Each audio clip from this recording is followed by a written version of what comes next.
안녕하세요. 김태훈 목사입니다. 빵집 목사의 뚜벅뚜벅 메시지. 오늘은 마태복음 묵상 95번째. 그리스도인이 선택할 때 가져야 할 기준은 마태복음 27장 11절에서 26절의 말씀 가지고 뚜벅뚜벅 메시지 시작하겠습니다. 우리 그리스도인들도 많은 것을 선택해야 될 때가 있죠. 그때 우리가 어떤 기준을 가지고 선택해야 될 것인가, 그것에 대해서 오늘 본문을 통해서 함께 주시는 메시지를 받아보고자 합니다. 자, 오늘 본문에 보면 최악을 선택한 한 사람의 이야기가 나와요. 누굴까요? 본디오 빌라도. 그는 예수님을 재판하는 일을 맡게 됐는데 그때 큰 잘못을 저지르고 말았습니다. 그로 인해서 후에 막심한 비극의 결과를 낳게 되죠. 참 그 이야기를 들어보면 정말 선택이란 게 이렇게 중요하구나 하고 절실히 깨닫게 됩니다. 한순간의 선택이 평생을 그 사람에게 짐을 지우게 만드는 그런 이야기입니다. 오늘 본문의 배경은 설명하면 이렇습니다. 2000년 전 하나님의 아들이신 예수 그리스도가 이 세상에 특별히 이스라엘 땅에 오셨어요. 말씀을 전파하시고 여러 가지 이적을 행하자 일반 대중 등은 예수님을 환영하기 시작합니다. 그런데 유대인 중에서 특히 기득권을 가진 대제사장, 장로, 이런 종교 지도자들이 예수님을 오해하고 시기합니다. 그런 나쁜 감정이 쌓이고 쌓여서 마침내 예수님을 죽이로 작정합니다. 먼저 그들은 사내들인 공회, 오늘날로 말하면 국회에 우리나라 해당되는 거겠죠. 국회와 같이 그 사내들인 공회를 밤중에 급히 소집합니다. 공회는 낮에 모이는 게 상례인데 그 자체로 엄연한 불법입니다. 그들은 공회에서 예수님을 신선모독죄로 걸어서 사랑에 결의를 하죠. 그 이유는 예수님이 하나님의 아들이라 사칭했다는 거예요. 나와 아버지는 하나다. 하나님의 아들이심을 증거하고 있잖아요. 성전을 허물면 사흘 만에 일으킬 것이다. 이 말은 십자가에 죽으셨다가 부활할 것을 예언한 내용인데 아무튼요, 이런 말들을 했다는 것입니다. 모두 맞는 말이잖아요. 다만 그들이 예수님을 알아보지 못하고 믿지 못했을 뿐입니다. 어쨌든 그들이 예수님을 죽이려고 결의합니다. 그런데 그 당시 이스라엘은 로마의 식민지였습니다. 어느 정도의 자치권을 보장받긴 했지만 이 사형 선고권과 사형 집행권은 갖지 못했습니다. 그래서 종교 지도자들은 하는 수 없이 예수님을 이끌고 이른 아침 빌라도 총독에게 갑니다. 그리고 총독에게 예수님을 재판해서 사형시켜달라고 요구합니다. 황당한 것은요, 이때 제목을 슬쩍 바꿨다는 사실입니다. 왜냐하면 로마법상으로는 신성모독죄는 성립되지 않기 때문입니다. 그래서 교묘하게 국가반역죄로 제목을 바꿉니다. 예수가 스스로 유대인의 왕이라고 했다고 거짓말을 했는데 그것은 정말 로마법으로 반역죄가 됩니다. 그 말을 듣고 빌라도가 깜짝 놀라서 예수님을 신문하기 시작하지요. 빌라도가요, 아무리 예수님을 신문해봐도 죄를 찾아낼 수가 없었습니다. 그래서 본문을 잘 보면 빌라도가 예수님을 석방하라고 백방으로 노력하는 모습을 보게 됩니다. 당연한 일이죠. 무죄한 사람을 유죄로 선고한다는 것은 천부당 만부당 하잖아요. 그러나 유대인들의 반발에 못 이기고 결국 타협했고 예수님에게 십자가형을 선고합니다. 그것은 여러분 최악의 선택을 하게 된 거죠. 자, 여러분 오늘 본문의 인물 본디오 빌라도를 통해서 우리가 어떻게 하면 최선의 선택을 할 수 있을까? 여러분 빌라도와 반대로 하면 되잖아요.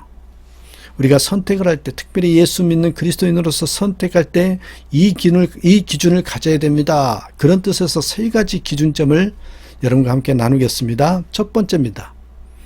육적인 선택이 아닌 영적인 선택을 하라. 육적인 선택이 아닌 영적인 선택을 하라. 여러분 아브라함의 일을 생각해 봅니다. 그가 하나님의 부르심을 받고 가나안 땅에 들어갔습니다. 그 땅은 척박하고 가뭄이 심한 곳입니다. 그러나 하나님이 지시한 땅이라 그 자리를 고수합니다. 다행히 축복하셔서 가축이 많이 늘어납니다. 그런데 문제가 생겼어요. 조카 롯의 가축도 늘어나면서 양쪽의 목자들끼리 목초지 문제로 다툼이 생긴 겁니다. 자칫 삼촌과 조카 사이에 벌어질 것 같아서 이 싸움이 벌어질 것 같아서 제안합니다. 우리 약간 떨어져서 지내자. 그러면 롯이 어떻게 해야 마땅할까요? 삼촌이 먼저 선택하시면 제가 나중에 선택하지요. 이래야 맞는데 롯이 먼저 선택합니다. 오늘 말하면 후레자식이잖아요. 그렇죠? 그래도 가나안 땅 안에서 선택했으면 그나마 다행했을 텐데 롯은 어디를 선택합니까? 요단 지역을 선택합니다. 한마디로 여러분 노른자의 땅을 선택한 거예요. 롯은 영적인 것은 고려하지 않고 오직 육신만을 위해서 선택한 것입니다.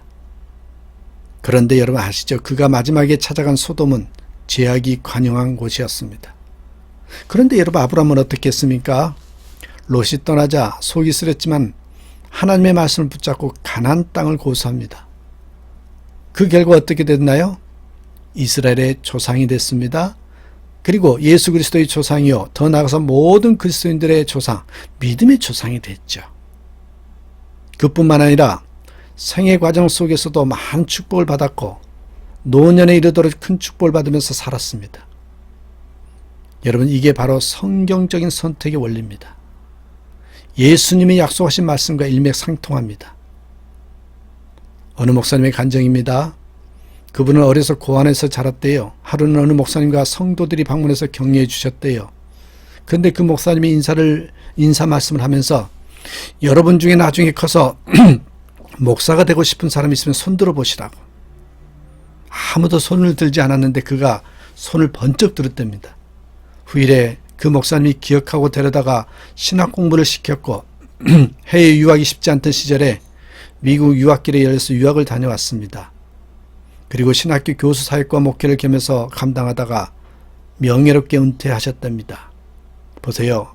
순간의 영적인 선택이 그의 일생을 축복으로 인도한 겁니다. 저와 여러분도 부디 여러분 영적인 선택을 함으로 늘 승리하는 그런 삶이 되기를 주님의 이름으로 축복합니다. 두 번째입니다. 선택할 때 우리가 가져야 할 기준은요, 신앙의 양심에 따라 정직한 선택을 하라는 것입니다. 모든 인간이 타락한 죄인이지만 그래도요, 이 양심의 흔적이 남아 있어서요, 죄를 지을 때면 가책을 느끼게 됩니다. 하나님을 믿게 되면 성령으로 거듭나고 성령이 내주하심으로써 이 신앙 양심이 그 기준이 훨씬 높아져. 신앙 양심보다는 기준이 높아집니다만 우리는 그 기준에 어긋나지 않도록 그래서 말씀과 기도 가운데 잘 선택하고 결단해야 됩니다. 그러면 하나님이 책임져 주십니다. 어느 청년이 대학원까지 졸업하고 취업에 도전했어요. 몇 군데 회사에 지원했는데 평소에 가장 가고 싶었던 회사에서 면접을 보러 오라고 통보를 받았습니다. 기쁘고 설레는 마음으로 갔죠. 최종 면접에서 면접관이 신상 내용을 훑어보더니 불쑥 이런 질문을 던지더래요.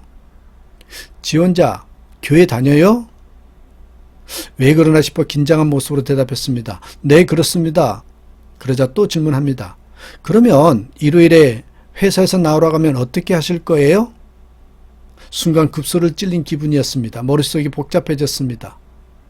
어쩌다 한 번이면 몰라도 회사에서 자주 나오라고 하면 안 될 것 같았습니다. 지금까지 주일을 잘 지켜왔고 게다가 자주 빠지면 지금 주일학교 교사로 섬기고 있는데 아이들에게 본이 되지 않을 것 같아서 그래서 담대하게 대답했답니다. 그러면 오전에 교회에 가서 예배 드린 후에 오후에 나와서 더 열심히 하겠습니다. 대답을 들은 면접관이 물끄러미 바라보더니 대뜸 이렇게 말하는 겁니다. 그래요? 알았어요. 나가보세요. 돌아서 나오는데 불합격이라는 생각이 들었습니다. 그대로 근데 이상하게 마음은 그래도 홀가분 하더래요.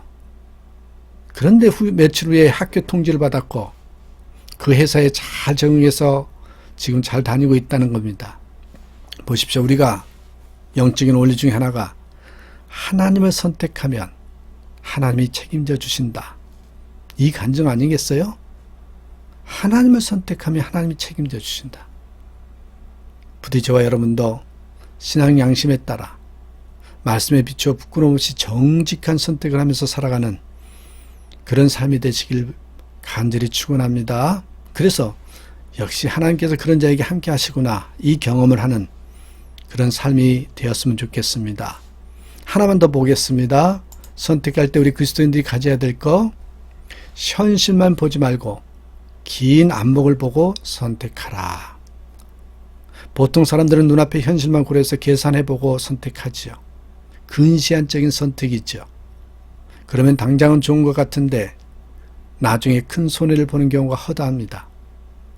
그런데 정말 지혜로운 사람은 멀리 내다보고 선택합니다. 그러면 두고두고 후회하지 않는 진정한 승리를 경험하게 됩니다. 우리가 흔히 종교개혁자면 마틴 루터, 장 칼뱅을 생각합니다. 그런데 여러분, 그 이전에 15세기부터 종교개혁의 분위기가 고조되어 있었습니다. 그 가운데 여러분, 체코의 얀 후수라는 체코 출신 종교개혁자가 있었습니다. 그는 신학교 교수를 하면서요, 성경을 연구하다가 중세교의 모순을 발견하게 됩니다. 교황이 아니라 성경이 최고의 권위를 갖고 있음을 깨닫고 모국어인 체코어로 성경을 번역합니다. 그리고 교황이 면죄부를 판매하는 것은 이 가룟 유다와 같은 짓이라고 비판했습니다. 그러니 당연히 공격을 받기 시작했고 교황 앞에 소환을 당합니다. 주장을 철회하면 풀어주겠다고 했지만 그는 굽히지 않았고 결국 화형을 당하게 됩니다. 그때 그는 최후의 메시지를 남깁니다. 당신들이 거위가 체코어로 후수랍니다. 얀 후수라 했잖아요. 당신들이 거위 한 마리를 죽이고 있지만 100년 후 백조가 나타나면 결코 거스를 수 없을 것이요.